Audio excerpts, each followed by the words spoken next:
Hello students. Previous lecture में हमने सदिश क्षेत्र के डाइवर्जेंस का अध्ययन किया था। आज के लेक्चर में हम सदिश क्षेत्र का रेखा समाकलन तथा सदिश क्षेत्र का कर्ल इन दो टॉपिक्स का अध्ययन करेंगे। सबसे पहले हम शुरुआत करते हैं सदिश क्षेत्र का रेखा समाकलन, line integral of vector field. माना कि कोई सदिश क्षेत्र ए वेक्टर है जिसमें कोई पथ यहाँ पर प्रदर्शित किया गया है, पी क्यू है। इस पथ पी क्यू को हम dr1 vector, dr2 vector, dr3 vector लंबाइयों के विभिन्न विस्थापन अल्पांशों में बांट देते हैं। यहाँ पर हम देखते हैं ये पथ पी क्यू है जिसको भिन्न विस्थापन अल्पांशों में हम बांट देते हैं इस पथ को, तथा इन पथों पर सदिश क्षेत्रों के मान क्रमशः E1 वेक्टर, E2 वेक्टर तथा E3 वेक्टर हैं। यदि इन सभी विस्थापन अल्पांशों व इनकी स्थिति पर सदिश क्षेत्रों का अदिश गुणनफलों का योग अगर W है तो हम W को निम्न प्रकार से लिख सकते हैं: E1 vector dot dr1 vector plus E2 vector dot dr2 vector plus E3 vector dot dr3 vector and so on. इस योग को हम योग के चिन्ह से प्रतिस्थापित कर सकते हैं। यहाँ पर W equals to summation from P to Q A vector dot dr vector हमने इसको लिख लिया है। माना कि जो ये विस्थापन अल्पांश हैं अगर ये अत्यल्प हैं, अर्थात जो विस्थापन अल्पांश है dr टेंड्स टू 0 है, तब इस स्थिति में हम इस योग को निम्न प्रकार लिख सकते हैं। यहाँ पर हमने विस्थापन अल्पांशों की जो लिमिट है dr टेंड्स टू 0 पुट कर दी है। Limit dr tends to 0 summation from P to Q of A vector dot dr vector. जब ये विस्थापन अल्पांश अत्यल्प है तो हम योग को समाकलन के द्वारा प्रतिस्थापित कर सकते हैं। तो यहाँ पर हमने इस योग को समाकलन के द्वारा प्रतिस्थापित कर दिया है। तो इस प्रकार जो सदिश क्षेत्र का पी क्यू पथ के अनुदिश रेखा समाकलन सदिश क्षेत्र ए वेक्टर का पथ पी क्यू के अनुदिश रेखा समाकलन हम निम्न प्रकार से लिख सकते हैं: W equals to integration from P to Q of A vector dot dr vector. इसे सदिश क्षेत्र A वेक्टर का बिंदु P से Q तक का रेखा समाकलन कहते हैं। अब बात करते हैं हम रेखा समाकलन का भौतिक महत्व। इस रेखा समाकलन का भौतिक महत्व क्या है? Physical importance of the integral. पहला है रेखा समाकलन बिंदु P से Q तक। इसमें हम देखते हैं ये क्या है? Integration from P to Q of A vector dot dr vector. यह जो समाकलन है, रेखा समाकलन बिंदु P से Q तक बल द्वारा, यहाँ पर बल क्या है? A वेक्टर सदिश क्षेत्र बल द्वारा किए गए कार्य को प्रदर्शित करता है। बल द्वारा किए गए कार्य को प्रदर्शित करता है, चूंकि हम जानते हैं W क्या होता है। अगर हमारा बल कोई बल क्षेत्र है F वेक्टर, तो बल द्वारा किया गया कार्य क्या होता है? W equals to F vector dot dr vector. ठीक है।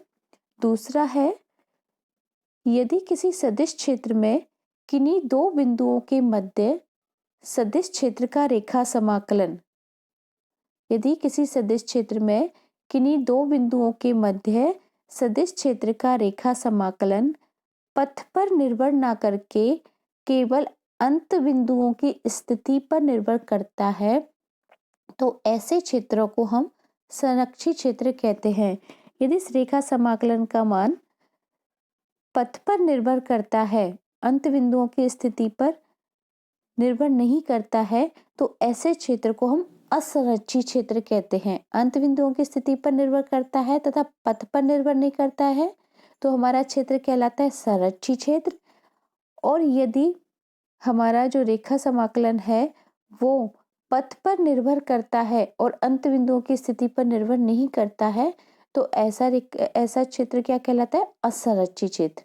संरक्षित क्षेत्र के उदाहरण हैं गुरुत्वीय क्षेत्र और विद्युत क्षेत्र। अब हम बात करते हैं सदिश फलन का कर्ल। चूंकि सदिश फलन का कर्ल सदिश क्षेत्र के रेखा समाकलन से ही संबंधित है, इसलिए हमने सबसे पहले सदिश क्षेत्र के रेखा समाकलन का अध्ययन किया। उसके बाद हम आते हैं सदिश फलन का curl, curl of A vector function और वेक्टर फील्ड। यदि किसी इसके लिए हम सबसे पहले लेते हैं बंद पथ। यदि किसी बंद पथ द्वारा, सपोज हमारा कोई बंद पथ है, ये सी हमारा बंद पथ है। किसी बंद पथ द्वारा परिबद्ध पृष्ठ तल को इस प्रकार रखा जाता है कि इस बंद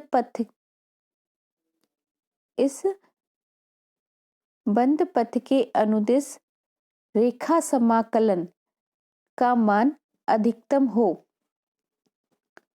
यदि हम इस बंद पथ को इस प्रकार रख दें कि इस बंद पथ के द्वारा जो पृष्ठ जो गिरा हुआ है को इस प्रकार रखा जाए कि बंद पथ के अनुदिश रेखा समाकलन का मान अधिकतम हो। चूंकि बंद पथ के अनुदिश रेखा समाकलन को हम परिसंचरण कहते हैं। बंद पथ के अनुदिश रेखा समाकलन को हम परिसंचरण कहते हैं। तो बंद पथ के अनुदिश जो रेखा समाकलन है उसको हमने यहाँ पर नाम दिया है परिसंचरण का मान अधिकतम हो। तो इस स्थिति में उपरोक्त रेखा समाकलन तथा पथ द्वारा परिबद्ध क्षेत्रफल का अनुपात, बंद पथ के अनुदिश जो रेखा समाकलन है तथा बंद पथ के द्वारा जो परिबद्ध क्षेत्रफल है, यहाँ पर परिबद्ध क्षेत्रफल क्या है? ये डी ए के द्वारा प्रदर्शित किया है के अनुपात का सीमांत मान मतलब जब क्षेत्रफल टेंस टू 0 है, जो ये क्षेत्रफल है डी ए टेंस टू 0 है, तब क्षेत्रफल अल्पांश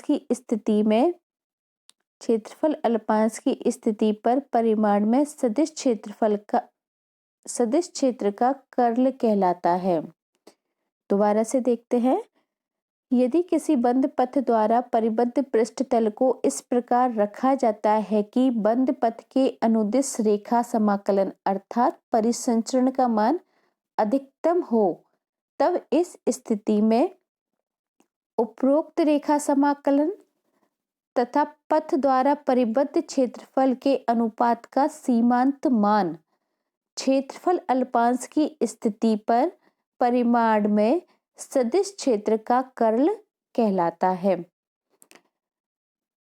सदिश क्षेत्र हमारा ए वेक्टर है, इसके कर्ल का जो परिमाण है उसको हम डेफिनेशन में निम्न प्रकार से लिख सकते हैं, equals to curl of A vector equals to limit d A tends to 0 क्षेत्रफल के सीमांत मान, limit d A tends to 0 और बंद पथ के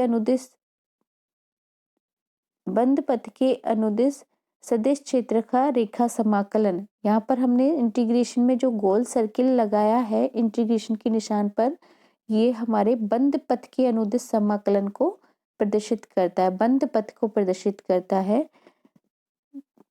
यहाँ पर बंद पथ है सी, रेखा समाकलन होगा A vector dot D R vector और पृष्ठ तल को इस प्रकार रखा गया है कि जो रेखा समाकलन है बंद पथ के अनुदिश उसका मान क्या हो? अधिकतम। तब इस स्थिति में बंद पथ के अनुदिश सदिश क्षेत्र के रेखा समाकलन का मान तथा पृष्ठ तल के क्षेत्रफल का अनुपात क्या कहलाता है? हमारा परिमाण में सदिश फलन का कर्ल या सदिश क्षेत्र का कर्ल कहलाता है। इस प्रकार गणितीय रूप में हम इसको निम्न प्रकार से निरूपित कर सकते हैं। यह, अब इसके बारे में बात करते हैं। यह एक सदिश राशि होता है, ठीक है, जिसका हमने परिमाण यहाँ पर निकाल लिया है, तथा इसकी दिशा उस तल के लंबवत होती है जिसमें क्षेत्रफल अल्पांश की परिसीमा पर परिसंचरण का मान अधिकतम होता है। सपोज हमने पृष्ठ तल को इस प्रकार रखा हुआ है कि इस स्थिति में जो हमारा परिसंचरण है, बंद पथ के अनुदिश समाकलन है, उसका मान क्या है? अधिकतम। तब इस पृष्ठ तल की स्थिति पर इसकी दिशा क्या होगी? इसके लंबवत, पृष्ठ तल के लंबवत इस दिशा में हमारा कर्ल का मान हमें प्राप्त होगा।